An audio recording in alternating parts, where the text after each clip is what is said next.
The Amazon River is an extraordinary force of nature. Stretching over 6,500 kilometers across the South American continent, it feeds the largest tropical rainforest on Earth.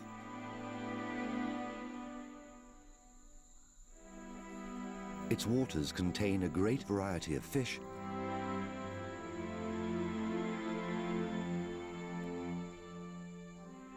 Not only is this the richest river on Earth, it is also the mightiest.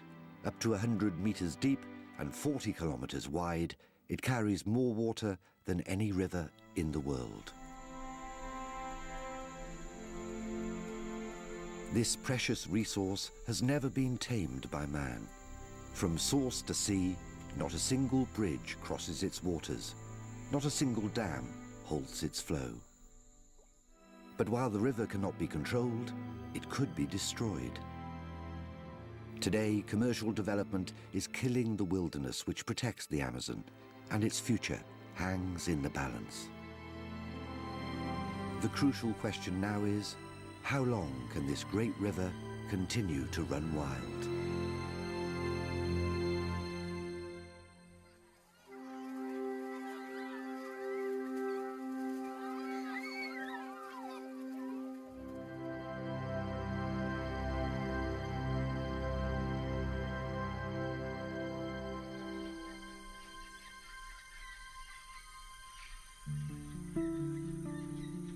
The Amazon River has immense power over everything that lives near its waters.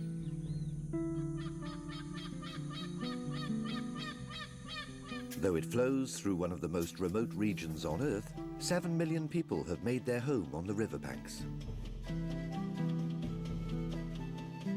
From isolated village to bustling metropolis, none of those who live near it can control the force of the Amazon. They have simply adapted to a life determined by the river. The power of its waters and the remote landscape through which it travels have for centuries protected the Amazon from man. Until recently, this rainforest was believed to be one of the world's most stable environments.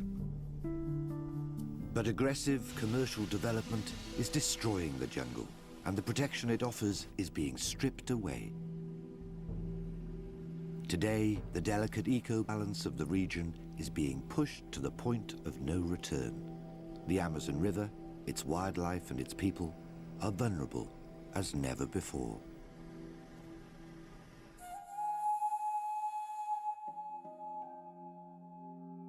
From its Peruvian headwaters to its Brazilian delta, the Amazon River cuts across South America. Its river basin, the largest in the world, is riddled with 1,000 tributaries, all flowing towards the main artery of the Amazon itself.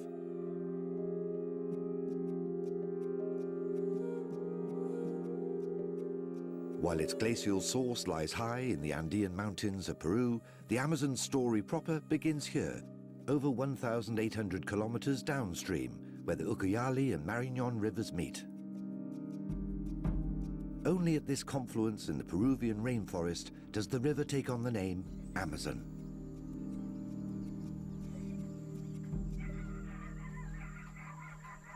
A few kilometers downstream, Mariscal Castilla is one of the first villages on the Amazon.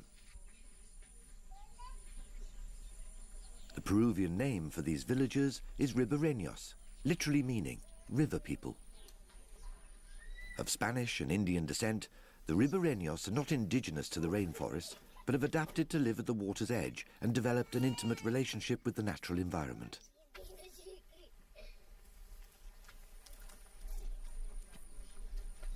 Coping with the shifting waters is part and parcel of life here, particularly during the river's seasonal floods.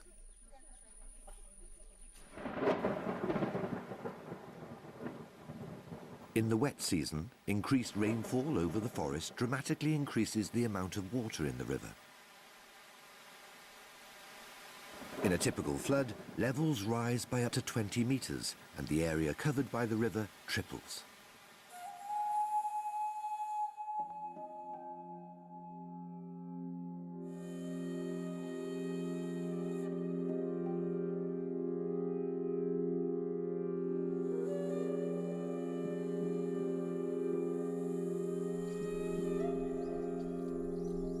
It is this immense fluctuation in flow which makes the Amazon impossible to control.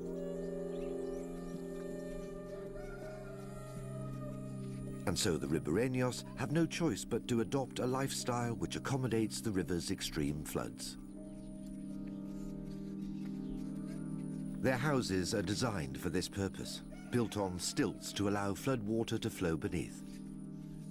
But this is not always enough to keep them safe. For not only does the Amazon flood, it changes course so dramatically that a village could suddenly find itself at the bottom of the new river channel.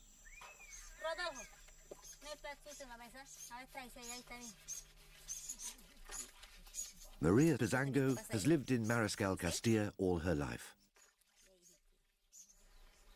In the last 10 years, she has had to rebuild her home several times to avoid the roaming waters. The river started to erode the riverbank. Before this platform was washed away, I ordered a new house to be built over there. So I had to move there before my house disappeared with the riverbank. The huge volume of water in the Amazon means it can easily change its course through the flat terrain and soft soils. When the river moves, the people have no choice but to move with it. Yet the ribereños live here not despite, but because of the river's ever-shifting flood patterns. For it is this which makes the riverbanks, or vazia as they are known, the richest tracts of land in the whole rainforest. Here I've got the tomatoes, the chiclayo and the potatoes which we eat. And here are the cucumbers. We also grow yucca for food. The magic ingredient which makes this land so fertile is silt. Washed down from the Andes Mountains, suspended in the murky brown waters of the river. When the Amazon floods, this mineral-rich silt is distributed over the earth, rendering the ground remarkably productive. These vazia floodplains can support continuous agriculture, albeit on a small scale.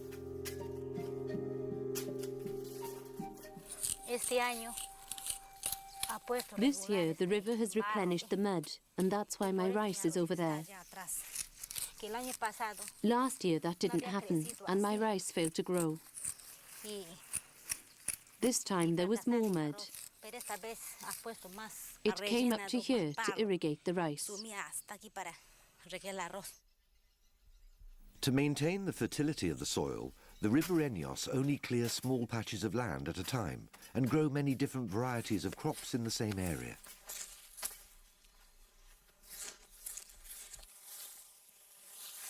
As well as providing fertile soil, the river also provides fish to eat, and the locals have developed unique ways of catching them. These men are collecting leaves from the huaca plant for fishing.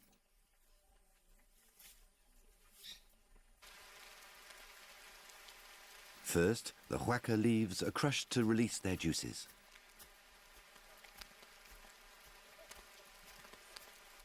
Next, the crushed leaves are transferred to a basket and dipped several times in one of the many river pools near Mariscal Castilla village.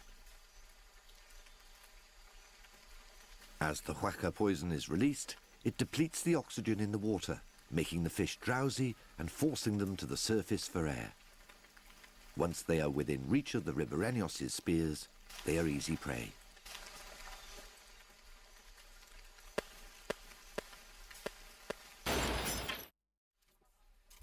To survive on the riverbank, the ribereños have come to develop a deep understanding of the river and to accept that it holds absolute power over their destiny.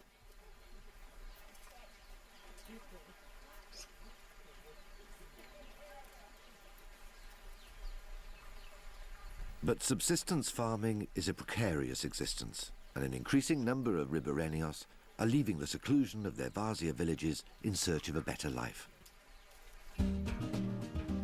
Many end up here, 125 kilometers downstream, in the city of Iquitos, the jungle metropolis.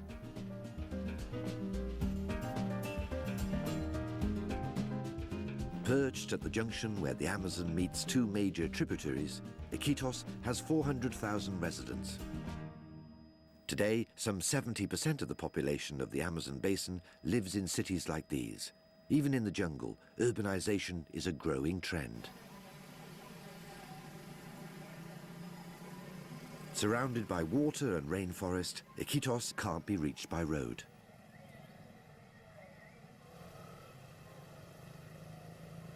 Travel within the city is mostly by rickshaw.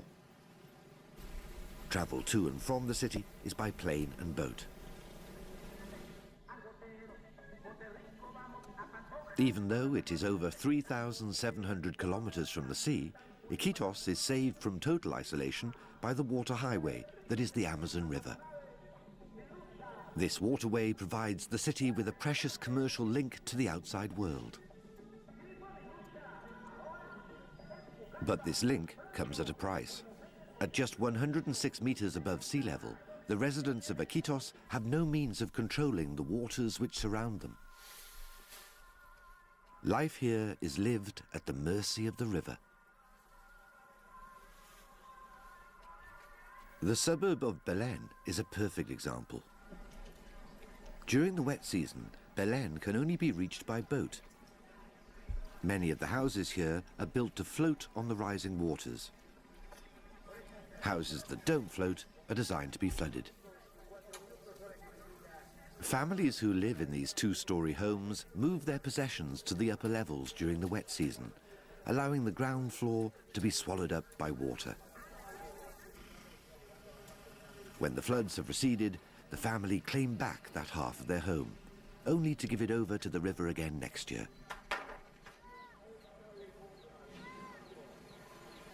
Most of the people in Belén live in poverty. Many are migrants who have left remote river settlements in search of a better life in the city. But with high unemployment and without land to grow their own food, they struggle to feed their families, living in cramped housing with no electricity and no running water. Under these conditions, the damp and humid atmosphere of the Amazon takes its toll. Malaria and respiratory diseases are commonplace.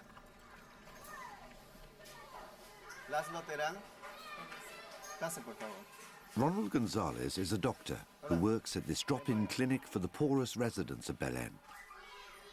There are always more patients than he has time to see.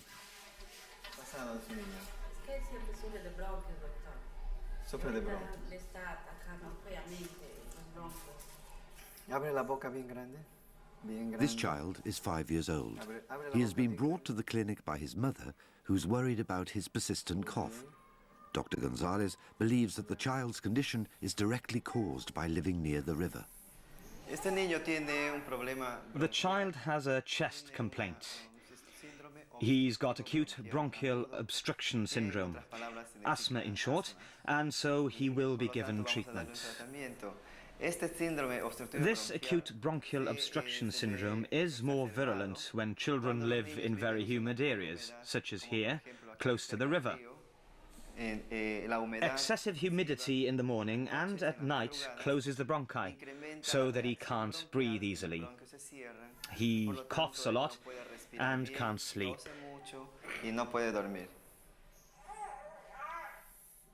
But perhaps the greatest danger to people's health is not the air, but the water itself, as the river in Iquitos is increasingly polluted.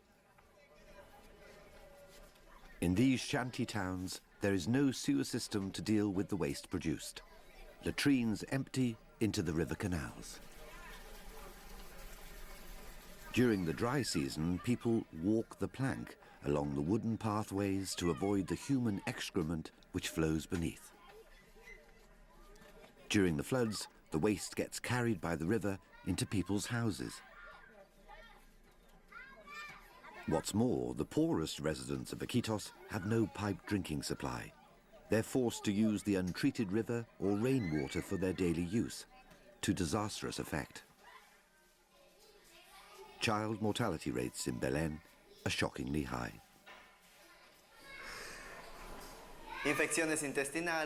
Intestinal infections like dysentery and non-dysentery diarrhea are caused mainly because people have no access to clean water to drink. Bacterial, viral, and gastrointestinal infections are very common here.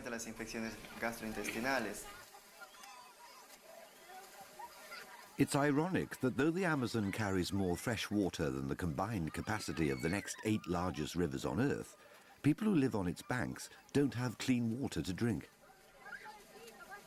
Yet the river itself is largely to blame, for the Amazon floods and changes course so dramatically it can't be relied upon to provide a piped water supply. In the last few years, the river has moved away from the center of Iquitos. What was deep water one year became dry riverbed the next.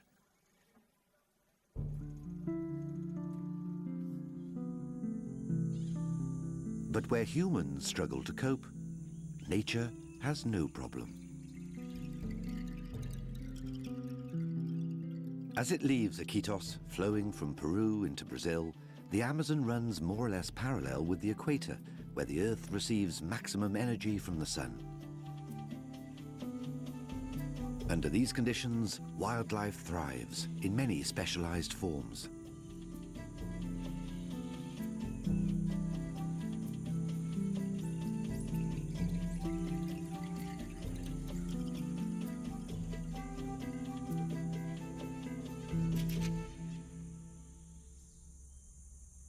The Amazon's flooding creates a unique environment to which nature adapts in the most remarkable way.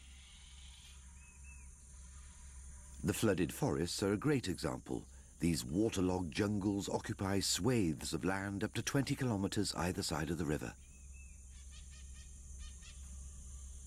During the wet season, the soil in which these plants grow is underwater. The smaller trees are completely submerged. To survive, they grow roots, anchoring themselves against the force of the floods. Some trees even grow new roots, reaching down from their branches to absorb nutrients from the water.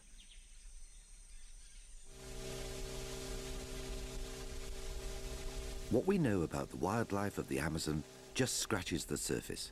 The area covered by the river basin is so vast that there are still tributaries which have yet to be explored, and thousands of plants and animals which are uncatalogued. Scientists are continually working to understand the extremely complex ecosystem of this region.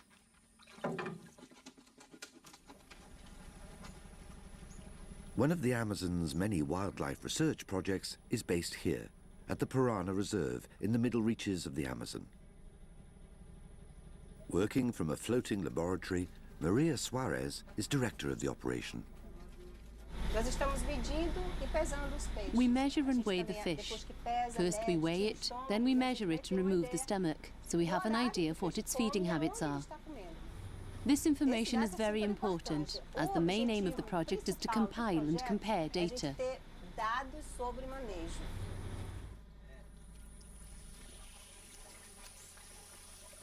The Piranha Reserve is home to a huge variety of fish, perfectly adapted to living in this underwater jungle.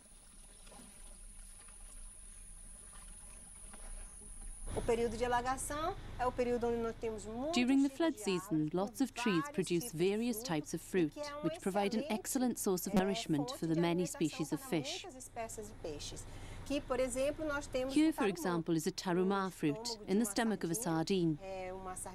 It's a long sardine, a species of the triporteus, and it's a smart fish for eating tarumá. Tarumá is a very tasty fruit. Even people can eat it.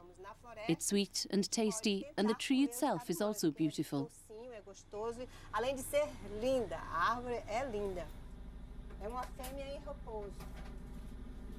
In this symbiotic relationship, the trees also benefit as the fish distribute their fruit seeds in their droppings. The fish supported by the river are a crucial food source for the ribereños who live on Piranha Reserve. In return for protected fishing rights, they share their local knowledge with the researchers. helping them track the migratory paths of fish and identifying new species. Como é que é a rota dos peixes? Eles vêm de onde? O Lacapuru tá aqui, por exemplo. Isso a gente conhece como Paraná, daí do retorno de baixo mesmo, né? It's priceless information in a place where only a fraction of the wildlife has been scientifically documented. Na bacia Amazônia, há uma estimativa de 2.000. In the Amazon basin, there are currently 2,000 museum-catalogued species. But we can conservatively estimate that there are, in fact, some 3,000 species. Why is this a conservative estimate? Because there are still a lot of narrow river channels and river pools that have not yet been surveyed. Fazer os levantamentos taxonômicos. Working in collaboration with local people, research projects like this one discover some 50 new species of fish every year. The knowledge gained helps the ribereños both exploit and protect the ecosystem upon which their livelihood depends. There is one animal, however, that the ribereños dare not hunt: the legendary Boto dolphin.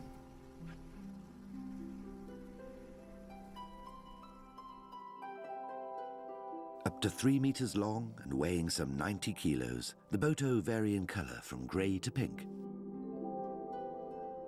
With a brain 40% larger than humans, they are supremely intelligent and naturally playful. João de Lima is a fisherman who's had many a close encounter with the Boto. If the dolphin thinks you're afraid of it, lots more dolphins will turn up, and they will try and tease you. If you're in a small canoe, smaller than this one, they'll try and drown you.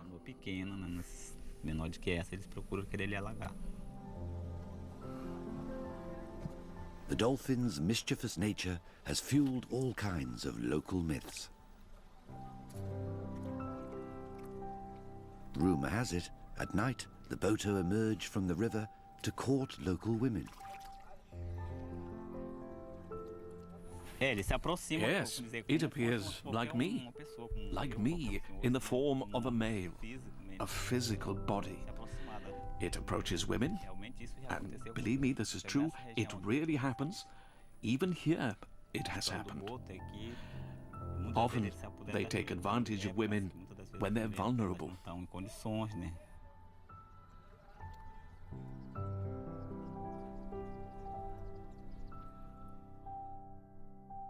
Though they're not really able to walk on land, these dolphins have evolved perfectly to suit their environment. Practically blind, since there's not much to see in the murky river waters, they hunt their prey with sonar detectors and have a flexible backbone to weave their way through underwater vegetation.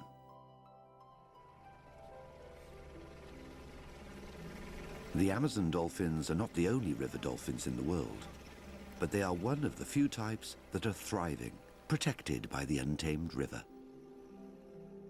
In the remote Parana Reserve, the Boto and the fishermen have developed an understanding.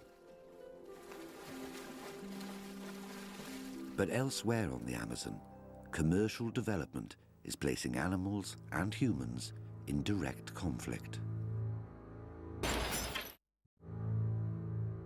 Some 4,000 kilometers downstream of its source, the dark and clear waters of the Rio Negro join the muddy flow of the Amazon.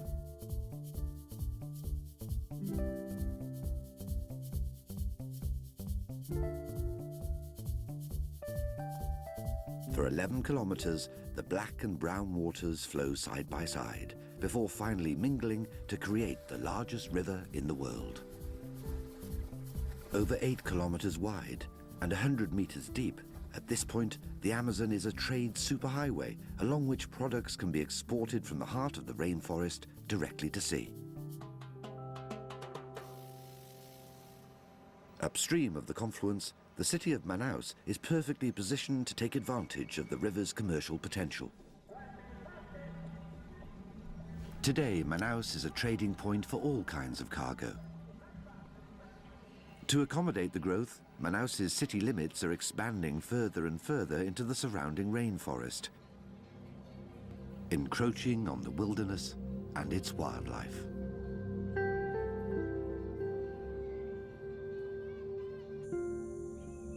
One of the most common animals here are caimans, crocodilian reptiles. In the 1980s, caimans were an endangered species, but a project to save them has led to an explosion in their numbers. Some believe several million caimans now live along the Amazon, outnumbering and posing a real danger to the human population. For those who make a living on the water, the risks are deadly. Aldelsimir Cardoso is a fisherman who was attacked by a caiman a few years ago.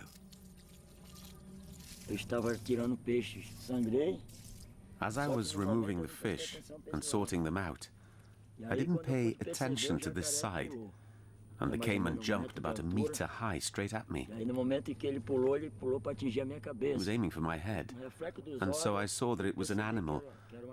I was able to move my head this way and threw out my arm.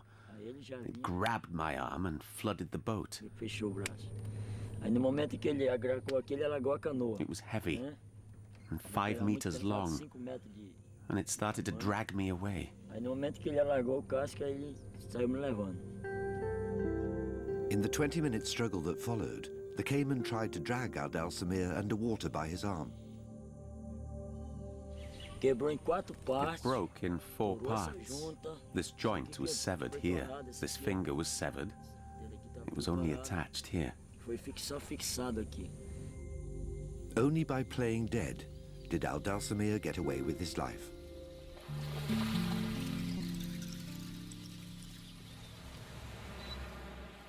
But dealing with the local wildlife is just one of the challenges of urban development. For as its economic revival continues, Manaus's electricity needs are also increasing.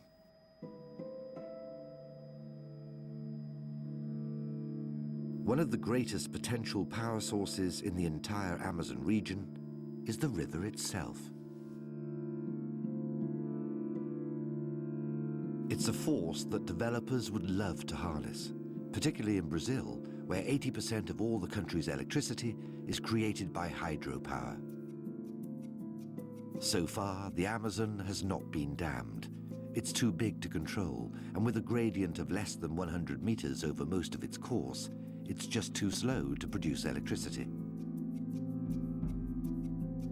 But many of the hundreds of tributaries which join the Amazon have much faster currents.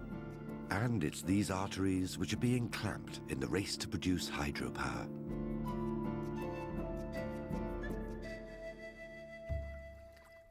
Some 150 kilometers east of Manaus, on the Watumia tributary of the Amazon, is Balbina Dam. Today, the lake formed by the dam looks beautiful and tranquil. But in the 1980s, when it was built, it caused so much environmental damage that Balbina was dubbed one of the greatest errors ever committed in the Amazon.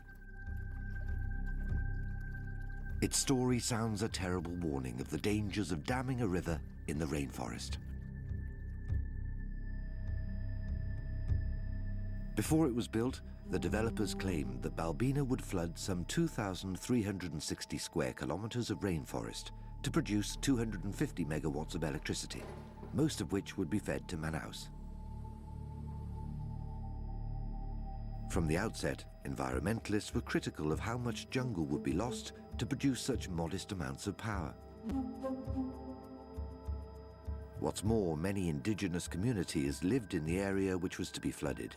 Their homes and livelihoods would be destroyed when the waters rose. As opposition reached fever pitch, the authorities decided to end the debate without warning, closing the floodgates 30 days early. The effects were catastrophic. The engineers grossly underestimated the area which would be submerged. When the floodgates closed, the water spread out everywhere over the flat landscape. Animals and humans fled for their lives.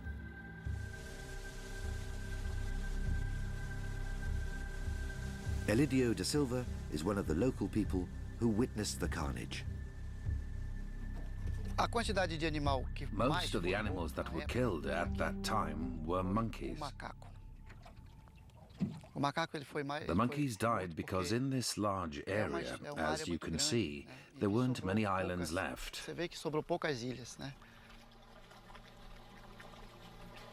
As he watched tens of thousands of animals drown, Elidio joined a desperate mission to rescue as many as possible. We went out to collect the animals, to move them to the higher land, to save them. We could only save a few. Many more died, mainly because we didn't have enough boats to collect all the animals.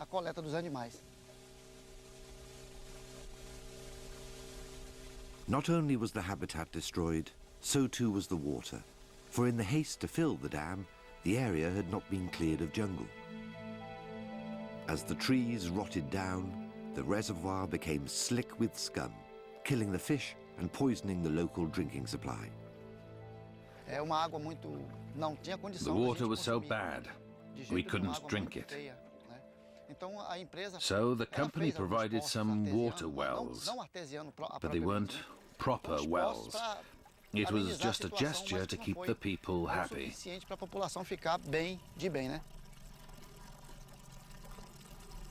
As the water pumps also began to draw toxic water, the residents of Old Balbina were relocated to a purpose-built village on higher land.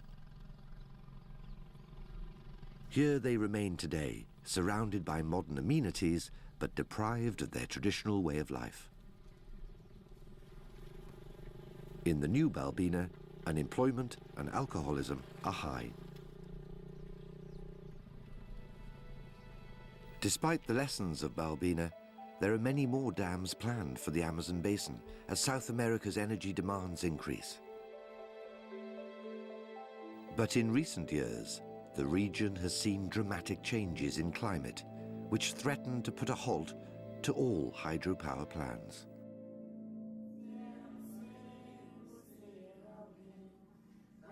Downstream of Manaus, where the Rio Negro and Amazon meet, Catalão is one of the many lakes formed by the roaming waters. Though they have no running water or electricity, the community which lives here are used to coping with life on the river. Every house in the village is designed to float. Even the builders here work on water.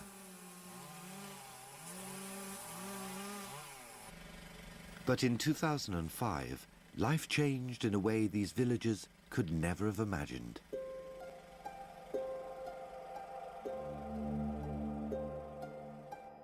In the summer of that year, the Amazon suffered the worst drought on record, wreaking havoc in the region. On Lake Catalão, the residents found themselves totally isolated. Raimunda Viana remembers the effect it had on the community.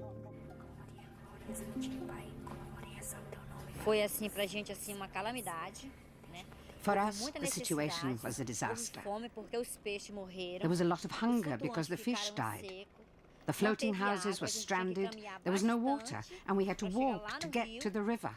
We had to carry water on our heads and bring it back for washing and drinking. The villagers became desperate as the shrinking waters filled with dying fish. When their food and water supplies dwindled to nothing, the people congregated every day at the church to pray for an end to their suffering. So we begged God to send rain. And when the rain came, people would be by the gutter, collecting the water in little bowls from the gutter, just for something to drink, and to avoid carrying the water in the hot sun. The situation was the same all over the Amazon. River waters receded so far that boats became stranded. There were even stories of fish being cooked alive in the heat of the shallow waters. As the river dried up, The jungle suffered too. Transformed from wet sponge to tinderbox, an area of more than 1,000 kilometers square was lost to forest fires. The smoke prolonged the crisis, inhibiting the formation of clouds and making the drought worse.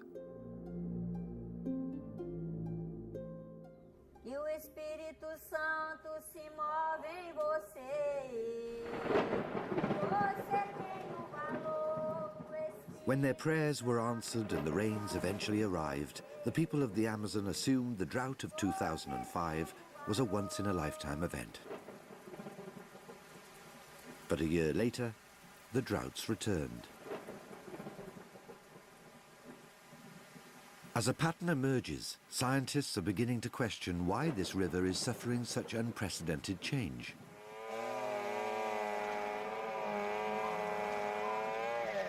Many blame deforestation for the increase in droughts. Trees are the water towers of the Amazon, drawing moisture from the ground and releasing it into the atmosphere until it eventually falls again as rain. But an area of jungle the size of 6 football pitches is cut down every minute, destroying the water cycle which is the lifeline of this region. What's more, the burning of forests is increasing global warming and the likelihood of further droughts. For though the trees of the Amazon produce more than 20% of the oxygen on Earth, deforestation fires are now responsible for a quarter of all greenhouse gas emissions.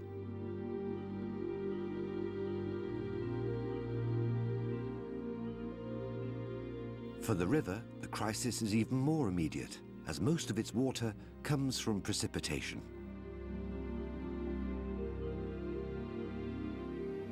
Without rain from the rainforest, the Amazon as we know it would cease to exist. And the further the river continues on its eastward course, the greater the threat becomes.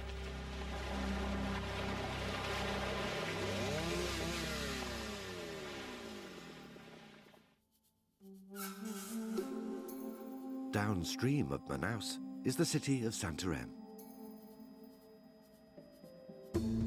Positioned at the confluence of the Tapajos and Amazon rivers and fed by thousands of kilometers of jungle highway, Santarém is a vital export terminal for rainforest products.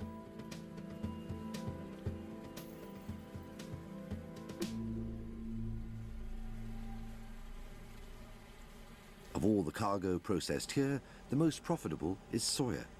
Ships laden with soya beans sail from Santarém directly to Europe and the United States, where the soya is used to feed animals destined for the supermarket and fast food chains. But this seemingly inert cargo poses a deadly threat to the Amazon and to the people. For soya is now the main engine of deforestation in the whole region. 1,200,000 acres of prime rainforest have been cut down to make way for the crop. Much of the jungle being cleared is home to indigenous tribes and traditional communities. But the massive profits to be made mean that some developers will stop at nothing to get their hands on new land. Those who stand in their way risk being gunned down. It's a fact which Maria dos Santos knows only too well. As president of the Workers' Union, she has received several death threats for defending the rights of local farmers against the soya magnates. For the last 2 years, she's been protected by 24-hour armed guard. What moves me is knowing that people are slowly getting their rights. It's about facing, fighting.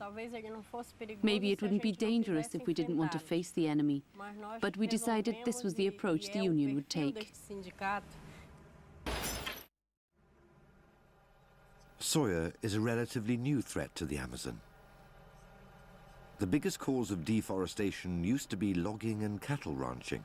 Recently, however, developers realized that the vast tracts of land available here were ideal for the production of soya, which is only profitable when grown in huge quantities. The first region to be exploited was Mato Grosso in the far south, but it was only a matter of time before the soya magnates arrived in Santarém. By 1999 or 2000, we'd already heard that they were on their way, that the soya farmers would arrive in our region. Some people tried to explain it to us, but we never really knew what it meant. We didn't prepare ourselves for this.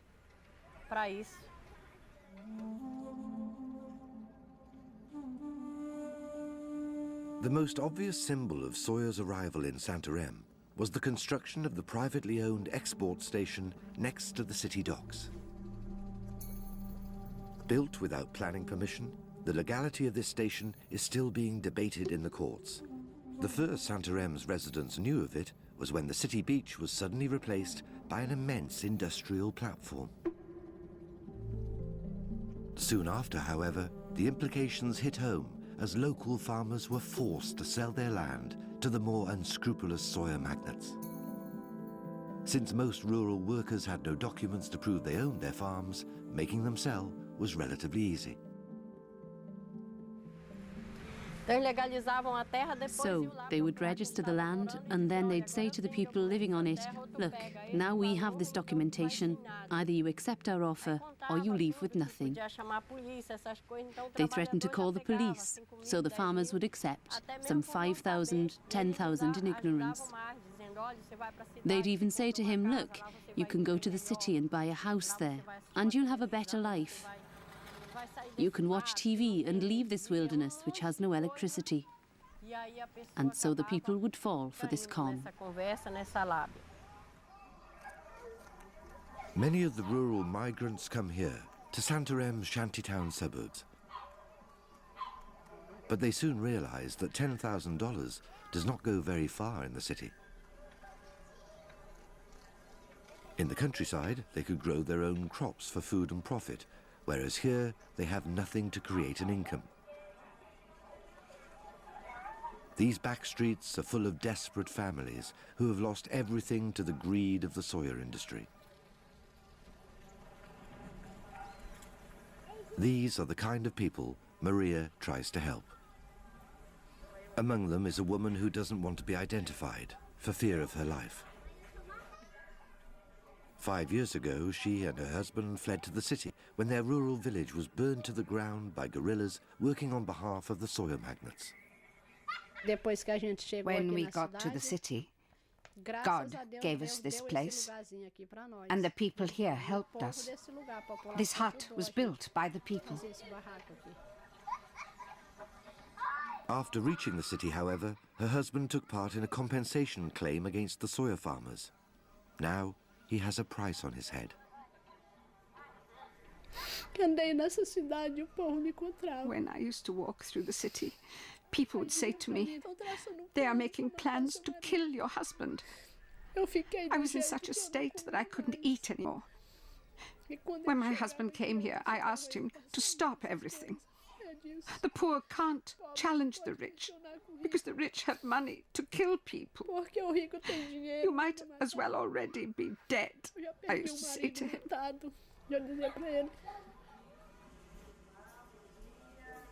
For Maria and for the people of Santarém, the fight for justice continues. Meanwhile, the threat from soya is increasing. Several new roads are planned in the Amazon, which will cut through the rainforest, establishing new trade routes and opening new areas to development. In all this, the river continues to be the most vital link of the export corridor. From Santarém, the heavily laden ships continue eastwards before the Amazon finally meets the ocean. More than 240 kilometers wide, the river enters the sea with such power that it pushes the salt water back hundreds of kilometers from land. In the incredible force of this flow, the soya and other products of the rainforest are carried away to market. But in forming a part of the commercial chain, the river is a tool of its own destruction.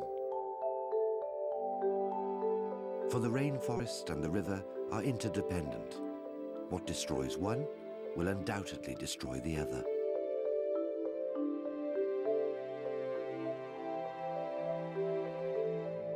Today, the Amazon River still carries 1/5 of all the world's fresh water. For the people who live near it, the river still dictates the place and pace of life. But it's clear that the Amazon can no longer escape the influences of the modern world. For how long the last great untamed river on Earth will continue to run wild remains to be seen.